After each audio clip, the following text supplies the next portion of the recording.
This is Counterpoint, and I'm Tanya Grenick-Allen. We've all seen the images on the news and in the papers. Canadian forests are burning. From British Columbia to Alberta to Ontario to Quebec to Nova Scotia, Canada is on fire. And while it seems that every year we read of forest fire devastation in BC, the fires in Ontario, Quebec, and Nova Scotia are somewhat surprising. The air quality got so bad at one point that many Canadian cities issued air quality warnings. Even U.S. cities have been impacted by these forest fires. Many U.S. governors in the Northeast urged residents to stay indoors. New York City became so hazy from the Canadian forest fire smoke that it scored the worst air quality of any city in the world at one point. So what caused these forest fires? Is arson to blame, or was this just spontaneous combustion? Is this another reason for climate alarmism? Is global warming the cause for these fires? What role does poor forest management have, or is there something else at play here? Joining me now to discuss the recent Canadian forest fires is Kenneth Green, Senior Fellow at the Fraser Institute, and Ross Mcktrick, Professor of Environmental Economics at the University of Guelph. Thank you, both of you, for joining me today. I'm really excited to dive into this because, like many Canadians and I living in Ontario, we've definitely been impacted this summer with poor air quality. And a lot of us are wondering what is going on. So we'll start with you, Ross. Firstly, are forest fires becoming more frequent in Canada? Surprisingly, no. It's the opposite. The data shows that forest fires, they became more frequent over an interval from about the 1950s, where the modern records go back to, up to about 1990, and then they reverse course, and they've been getting less frequent since then. So the trend is actually downward as far as the number of fires.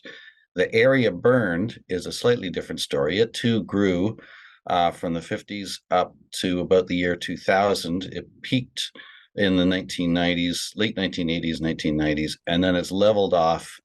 We've had some bad years since then, but 2020 was actually the lowest year in the record for area burned in the modern record of forest fires. And so this kind of goes to your opening point about this is a very complex situation in Canada, and I don't think there's any one simple explanation for any one year, including this one.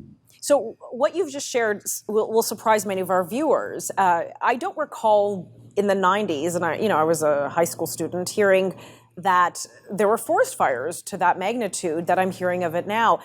Kenneth, why are we hearing more about forest fires now if there are actually fewer of them?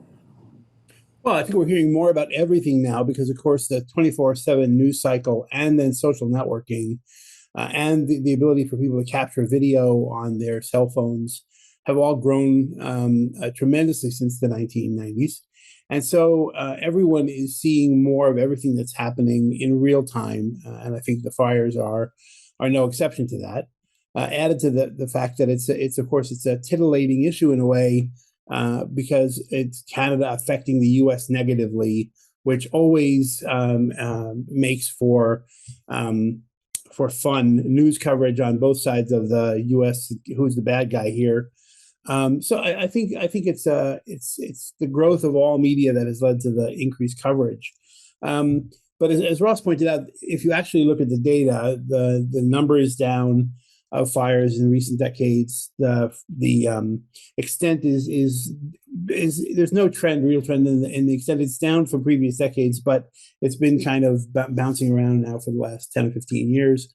And I think but I think one of the things that isn't being discussed very much is fires are natural, right? So part of the thing about being a big country, having the vast swaths of boreal forest that Canadians take pride in, does also come with the reality that nature controls itself, as it were. Nature regulates itself through fire. And so you are going to periodically have fires, even if you had a situation where government was capable of managing or moderately managing the fuel load in fires, something Ross wrote about in his column on the issue.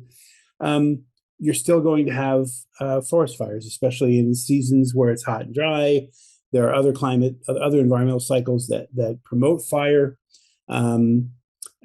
such as El Nino years, which is back in the news a little bit. It had been kind of abandoned in favor of climate change language. Okay, I'm going to cut in there. We've got to cut to commercial break, but when we come back, I want to unpack more of this issue in just a few moments.